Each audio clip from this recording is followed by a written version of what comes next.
prove them right, because there's an end to your life, and it's coming sooner than you think. It goes by like this. Just yesterday, Max was 6 years old at the car wash. He's going off to college next year.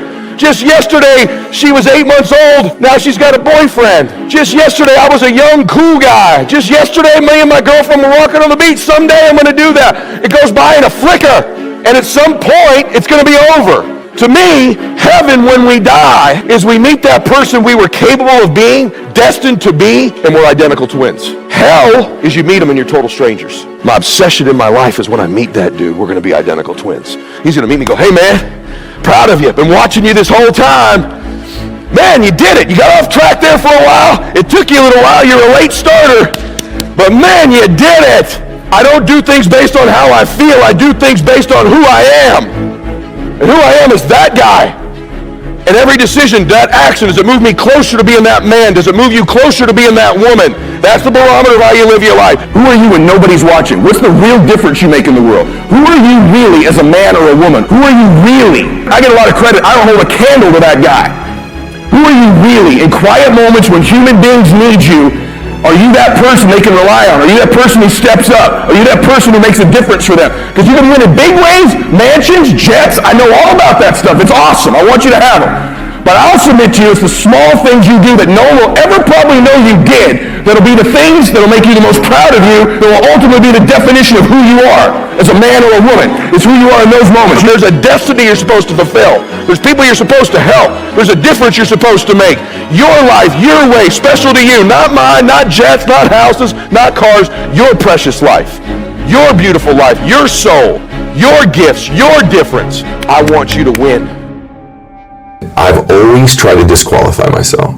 It always shocks people, even people that know me really well. They're like, not you. I don't know that I'm too talented, but I think I can fake it pretty well. I disqualify myself because, the truth is that maybe for a while, everything that I got that was love when I was a child only came when I achieved something. So I started to conflate early on in my life recognition and significance with love. In other words, my dad would love me if I hit the home run. My dad would love me if I get straight A's. And so then when I would feel these things, and also I love to beat myself up with mistakes I've made. I did this, I did that, I should have done this, I didn't do that. And I've always thought these mistakes, these weaknesses of mine, disqualify me from being happy or helping people. And this amazing breakthrough, the one decision that changed my family forever was my dad's decision to get sober. And it changed my family forever. I'm talking to you because my dad made that decision. Wow. And I've always been so proud of my dad for that. But this is just 2 weeks ago, 3:15 in the morning. I wake up, I'm crying. And I wake Christiana up and I go, babe, someone helped Dad. And she went, what, honey? I said, someone helped Dad. She goes, what do you mean? I said, babe, I never thought about this. In my dad's darkest, worst moment of his life, in some coffee shop or some room somewhere, some precious soul helped my dad. And I said, babe, that's not the powerful part. And I have no idea who this person is, but I wonder if they know the difference they made in Max and Bella's, my children's lives, or your life, or the millions of people I've helped. That one decision they made. And she goes, oh my gosh. I said, I never thought about this beautiful human being. I always gave the credit to my dad, but some stranger helped him. And I said, babe, do you know what qualified them to help my dad? Their messed up life. Wow. They were an alcoholic. They were a drug addict. Little did that person know the things they were the most ashamed of, the biggest mistakes of their lives, when they were using drugs and drinking and stealing. That was qualifying them to change my dad's life. And all of us, we run around carrying these bags of, I'm not qualified because I made this mistake, I had this bankruptcy, this relationship didn't work, I did this thing you don't know about, I'm so ashamed of. That's why you're qualified. That's the thing that qualifies you. Yeah. The humanness in you. You are the only human being with your combination of gifts that you were given, whatever they are, and your experience.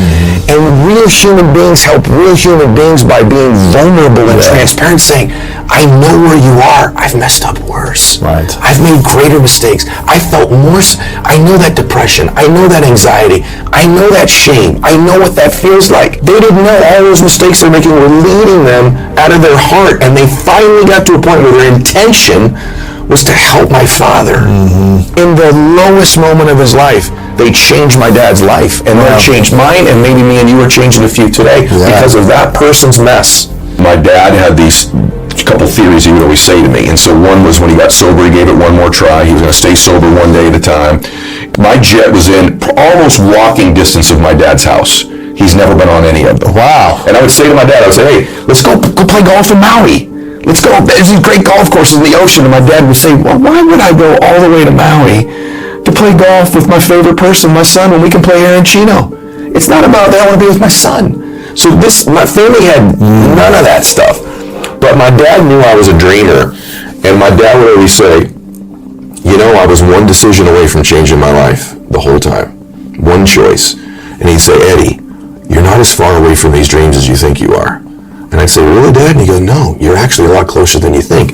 But because you think it's so far away, you behave in accordance with that belief system, and it always keeps it that far away from you. I'm most confident when I'm living in my intention, which is to serve, which is to help other people. When I'm not doing that, Wayne Dyer, when I met him really, really young, told me, you're going to change the world, Ed Myletts. And it was so long ago, because I had a Sony Walkman on. Wow. And he had one, and he ran by me, and I said, Dr. Dyer, you changed my life. Pulls out, he goes, well, I doubt that. And he goes, I bet you changed your life. But he goes, how did I help you? We sat on this beach together and watched the sun come up for about an hour and a half. He goes, you're going to change the world. And I'm sure he said this to a lot of people. And he's like, you're very talented, you're brilliant, you're a good communicator, you know. And he goes, and that's not the reason why. And he was writing a book at that time called The Power of Intention. And he goes, you really intend to help people. And he goes, all these things with your father and your upbringing and all that, Ed, he goes, that's all made you. And he goes, you have such a heart to want to help people. And he goes, would you do me a favor if we never meet again? And we ended up meeting many times. I said, yeah. And he said, never link your confidence to your ability. Because I know you struggle with your confidence. If it's predicated on your abilities or your achievements, you're always going to be chasing it. He goes, but if you link your confidence to your intentions, man, do you have beautiful intentions. And that is something I knew about me. I know I have a good heart. And I've never forgotten that. So when I do a podcast or a speech, I just connect to my intent. You know, and it's been the one thing that's brought me confidence. Because if you said, hey, Ed, you'll be confident because you're great, or you got a house, or you have a plane, I go, yeah, but. But if you go, you got to be confident because you have beautiful intentions to help people, I go, I'm about to listen to you. That'd be right. Yeah. Shop.motiversity.com, where greatness meets artistry. Our canvases are not just artwork. They're a symbol of determination, a testament to your drive. Whether you're working, creating, or simply seeking inspiration, our canvases are your consistent reminder that greatness is not just a destination, but a way of life. Shop.motiversity.com. Fuel your fire. Elevate your space.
like I'm losing my mind.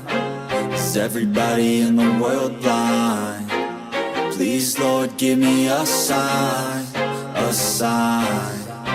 I feel like I'm losing my mind. Is everybody in the world blind? Please, Lord, give me a sign, a sign.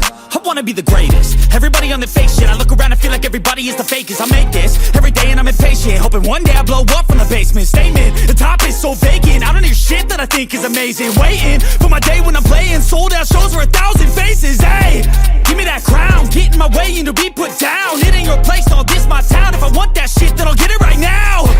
I'm losing it, the noose it fits, some losing shit, a stupid myth. You choose to live or choose to dip, you choose to fight or lose your grip and lose a gift.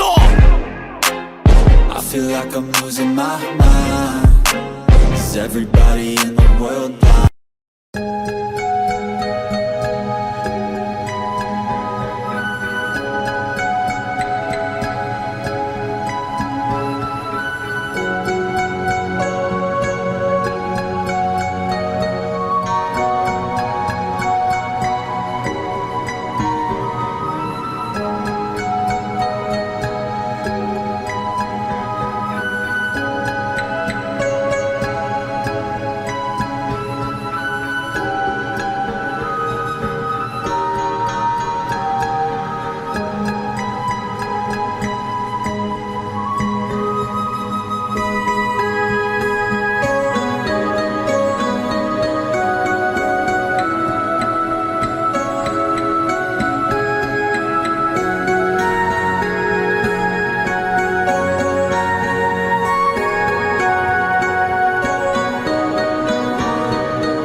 I feel like I'm losing my mind.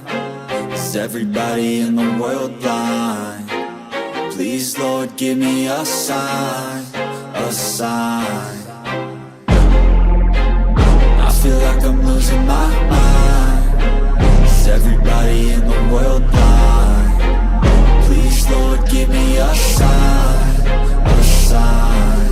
I wanna be the greatest. Everybody on the fake shit. I look around and feel like everybody is the fakest. I make this every day and I'm impatient, hoping one day I blow up from the basement. Statement, the top is so vacant. I don't hear shit that I think is amazing. Waiting for my day when I'm playing sold out shows for 1,000 faces. Hey, give me that crown, get in my way and to be put down. It ain't your place, no, this my town. If I want that shit, then I'll get it right now.